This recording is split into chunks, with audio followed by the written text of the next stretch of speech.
This is the Now Morning Show. Raucus is joining us for today, as well as Carrie's here. And we continue to pay tribute to Tony Hall.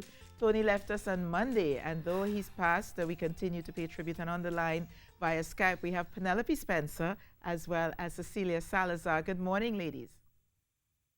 Good morning. Morning. How are you guys doing? Because I saw your show. I must say publicly that I do enjoy your digital program at 2 o'clock online on Facebook every day. It's wonderful. But yesterday was so emotional for you and the members of your team. How are you doing this morning? Well, I am getting over it, coming to terms with the fact that he is gone. Well, his body is gone, but I know that his spirit will live on for a long time. Cecilia, you worked, well... I know his spirit will live for a long time. Yes, yeah. Both of you, not just Cecilia, but both of you worked on seminal pieces, Gina and Dinah, as well as Miss Miles. Cecilia, let me come to you. What was that experience like? Because I think it was just you. You were the only member of the cast, correct? So you would have worked intimately on that project with Tony Hall. Hello? She's not here. Lisa, we didn't hear you. Lisa, we're not hearing you. We're hearing your producer. So if I'm just telling you, we're not hearing you. We're hearing your producer telling us all the instructions. I feel like I'm in the director. Of Cecilia. Being directed. She's so out there. All right, are you guys hearing me now? Hello, Cecilia, Penelope, you all are you guys hearing me right now? Yeah. Okay, so Cecilia is not hearing me, so I'll talk to Penelope. They're both hearing you now. Okay, wonderful, Yeah. wonderful. Cecilia, I was asking you about the work that you did with Tony Hall, especially Miss Miles, and the fact that that would have been a more intimate experience because it was just one person in the cast. Yeah, it definitely was.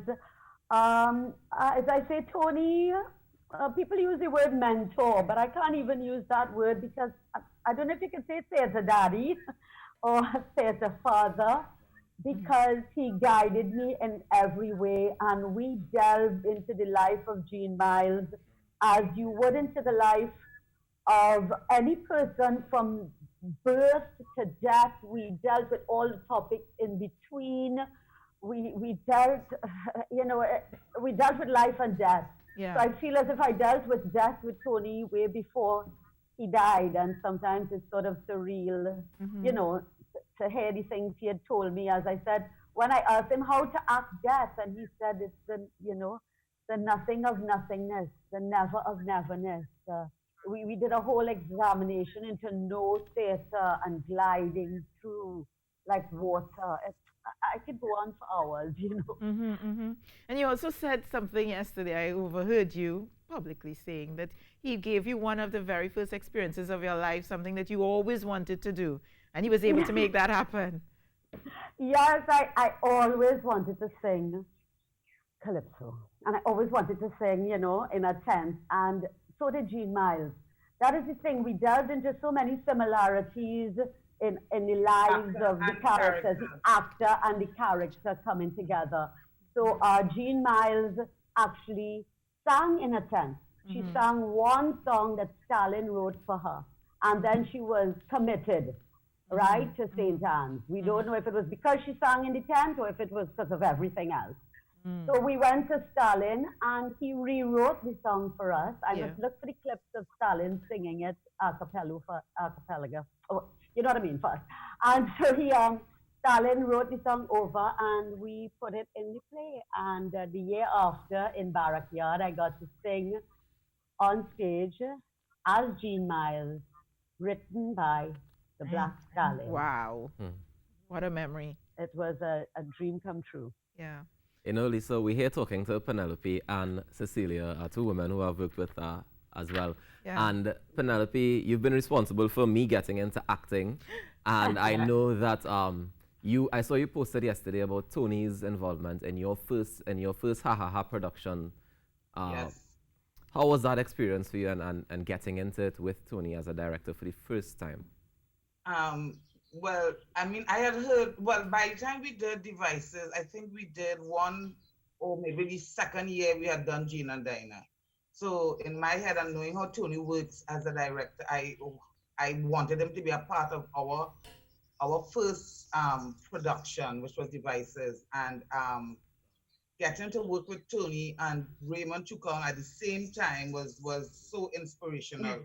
I have been so blessed to have the both of them as directors and friends and confidant, because they could talk to these fellas on a personal problem and know it's not going to end up on the streets. And so having Tony there with us made me feel so comfortable, and Nikki and Myron, we left everything in these fellas' hand and we trusted their opinion. So it was fabulous working with him on that first production. There are a number of people who Tony would have worked with, and we're just touching a few of them. But every day I'm seeing more and more persons take to social media to say the impact that he had on their lives. And people like Michael Sherry and Wendell Etienne, and who are some of the other persons from what you know? You just called, I know Christine Johnson, for example. Who are some of the persons that, from what you know, would have been impacted by Tony? Penny or Cecilia? Lots of people like Lila Prasad, people like Tricanal. All of Tricanal, yes. They have been he has been, I mean, Wendell Manwaring and we spoke about a long time last night too. Yes. He's talking about how Tony would just come in the yard and sit down and vibe and get ideas. There are people like, oh my God, there's so many people, I can't remember their names now. You can go through everybody in Red House Fire had Deborah Miller, remember Fellow, everybody was in that. Everybody, all the students in UPT, Penny, everybody, every actor, and 99% of the actors in Trinidad, he touched in some way. Right. And who didn't wanted to act. And who he didn't touch in acting, and who didn't get to meet him personally, he definitely would have impacted through Gael and his work on Gael TV as well. Yes, that was my first thing with him. Yeah, this morning at 3 o'clock in the morning, I got up. I couldn't sleep. I don't think I've stopped crying. My eyes are very swollen. Please excuse me. And I turned on the TV, and there was Tony on Gael interviewing Andrew Bedo. Wow. Oh my God, it was so enlightening. Tony loved to hear stories. He pulled the stories out of you as an actor and as anybody he interviewed. And that's why he was so good in storytelling and writing and crafting these plays, because he cared as well. He cared about all these stories. He was a historian. He loved history. And that's one of the things that I'm really sad about, that there are no other writers out there that will write in the stories that Tony chose to write. Yeah. Tony chose to write about two hoes from Philip Sparrow's song. Tony chose to write about Jean Miles, a woman who the government rejected and threw out the side. Tony wanted to write the Stokely Carmichael story. He wanted to write Marcus Garvey's story. That's my fear, that nobody out there willing to write these stories, and I'm praying that something happens. Not good. One of the stories that I remember Tony writing about also was the Tsar, the guy that owned Simeon Road, which is a story that I found very interesting, because I lived Simeon Road all my life and I never knew about it until Tony told me about it. And it was one of those situations where, he came into the same black box a day and he just spent the entire day there talking and the stories that came out of it. I think, like you were saying, Penny, one of the things about him is that he was a walking library. Like, he would just have all this cultural information and just be able to give you a very different perspective on it. You know what I mean? How did that help either of you as actors, looking at different perspectives based on how Tony would introduce them? Well, that's the thing. That's important for an actor. That's important. Then not one side to a story. Nobody's black and white. You can't say Jean Miles was wrong or right.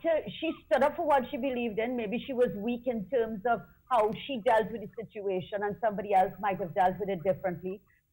So he looked at it from every point of view. There's no black or white. There's no right or wrong.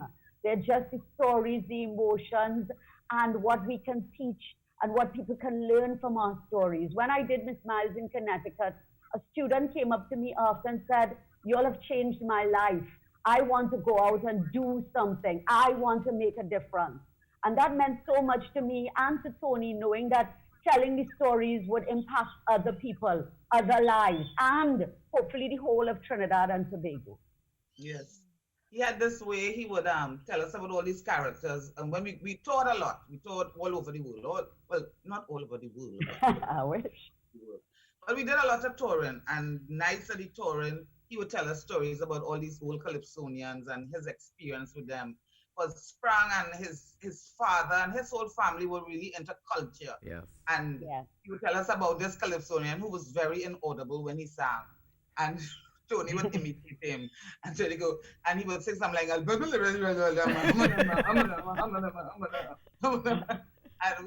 laugh, because he would embody these characters. And that's what he did. And teaching us about these characters made us stronger women as well. Because when you do Jean Miles, and I do Jean from Jean and Dinah, hello, I can come out there a weak woman. The kind of struggle that these women went through. Of course, I am going to be a positive, wonderful role model, because he instilled that with me by teaching me about these women. Yes. You know? And you know, I am a stronger person, and now I'm going to make young girls stronger too. Yes. That's how it's supposed to be. And that's what legacy is, you know. That is exactly what legacy is, Penny. That you can you take what you got from him and pay it forward through the work that you're doing. But it's very interesting that you say that, because you're saying who's going to write this, but you're a writer, Penny, and you both have all these stories now. So maybe the baton has been passed on to you. His way of crafting a story, his way. Everybody have their way of crafting stories, and he was so exceptional in that way. I mean, if you look at Jean and Diane, the way it's structured. Excellent. That's why I think that Tony Hall is just as good as Derek Walcott and Vishnu Naipaul, and he should be treated at that kind of prompt and ceremony for his death, you know? Yeah. Because he was brilliant the way he crafted stories. Yeah. I mean, when Tony talking to you as a director, we just talk to you in your ear. Yeah. No, you don't have to speak loud and do it. And he wasn't that man. Yes. He's a man. He's a man, and that's why we will miss men like him. You know, he didn't have to be loud and abusive, and he didn't have to insult you. You know, and he wasn't. He was a simple man. You know. Sorry. Yeah. That is so true, Penny. That is so true. The way he worked, and if you think about it, all his stories, a lot of them dealt with the struggle of women.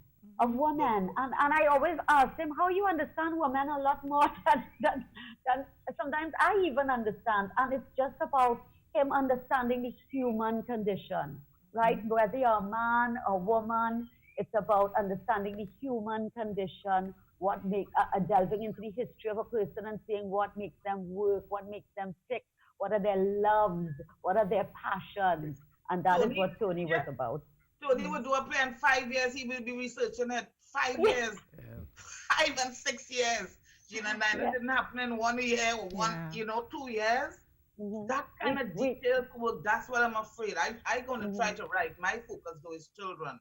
Yeah. And I'm going to write the way Tony wrote, trying to. Yes. Realness. That's what I want to hear, Penny. Because I really want to That's what I want to hear, because I think that it's in the work that you guys have spent so much time with him. It's there, and that's what legacy is. And I know that it's so painful right now for you and Errol and Richard Raghubar Singh and the entire community, and our hearts are with you guys. But when the dust clears, all the work that he has done with you, it's going to come forward through your work, because it has to. And I want to thank you both for joining us this morning, Penelope Spencer and Cecilia Salazar via Skype. It's so wonderful that you can come and share these anecdotes with us this morning. And we continue to we can't see each other to hug, but we're sending virtual hugs out to you, because I know you need it right now. And we stand with you at this time. Penelope Spencer, Cecilia Salazar, thank you so much. Thank you so much, Lisa, Jaron, Corey, Yes, and J-Ron and TTT and love you, Trinidad and Tobago. And the chef, I can't wait to see his new meal. It's going to be great. It's not, we're not doing woodworking Thursdays anymore. Yeah. Tomorrow. All right, guys. Good to see you. Oh, my gosh. You know, yeah. the irony is Wendell Manwaran was telling me yesterday, I spoke to him on Talk City, and he was telling me that Tony is recognized in Norway. They actually have a university with a whole faculty set up for regarding his Juve theater process.